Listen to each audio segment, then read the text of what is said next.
Hello, my name is Aldo Rodriguez, and the strategy that I decided to use is the count to 100 game. And the technique that it addresses is the 2.28, which says that number and operations, the student applies mathematical process standards to understand how to represent and compare whole numbers, the relative position and magnitude of whole numbers, and relationships within the numerical system related to place value. The student is expected to use concrete and pictorial models to compose and decompose numbers up to 1,200 in more than one way as the sum of so many thousands, hundreds, tens, and ones.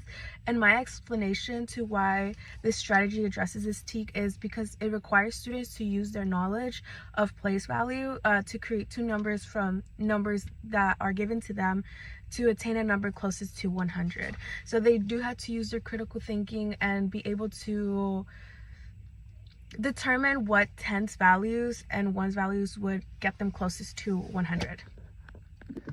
I was planning on doing this strategy with my nephew, but due to a change in our schedules, I was not able to see him today. But for the material, I did make these, but on Blackboard.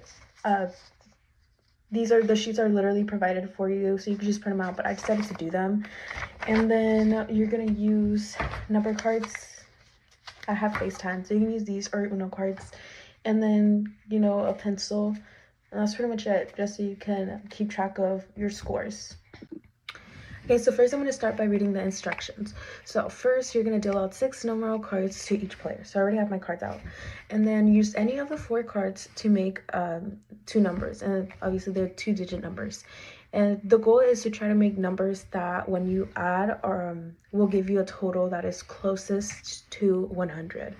So you would write 2 numbers and the total on the close to 100 scorer sheet. So right here.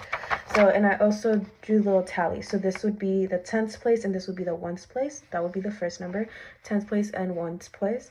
And then this would be the total once you combine those numbers. Right here would be where you would write down the difference to 100. So let's say right here is a 98. What you would write here is 2. And you would go ahead and do it all the way to round 5. And then the total score, you would have to add up all the numbers that are on the score column.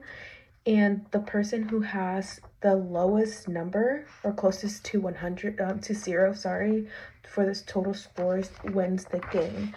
And what I would remind them is that to try and think of what number would go on the 10th place. And yes, the ones place does matter, but the 10th place is what's going to get them even closest to 100. And remind them that where they place numbers matter. And I would specify that they can also go over. They don't only have to think of a number that's closest to it. It can be over it as long as it's closest. It can be a bigger or a smaller number, but it has to be closest to 100. So I'm gonna go ahead and continue with the example. So I have my cards right here. I have 2 4s. And basically I'm gonna, like I said, I have to create 2 double-digit numbers. So let's see, I have 2 4s, a 3, 2, and 5. So I'm gonna go ahead and do like a 52. And you can also ask them questions like, oh, 52, okay, so why did you do 52?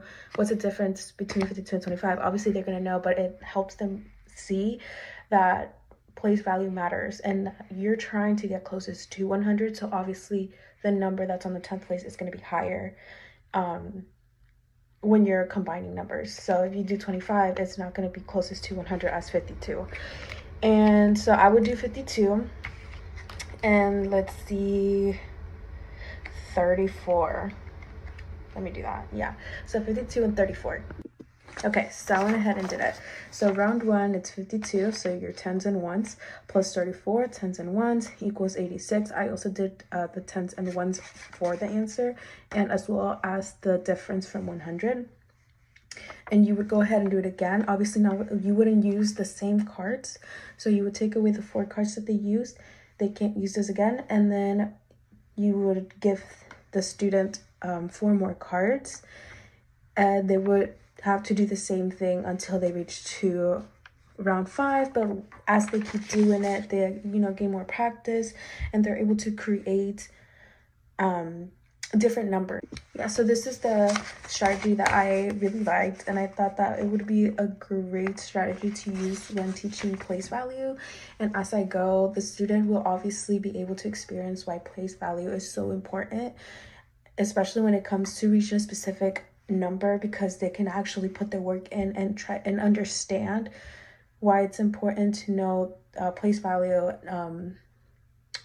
number value.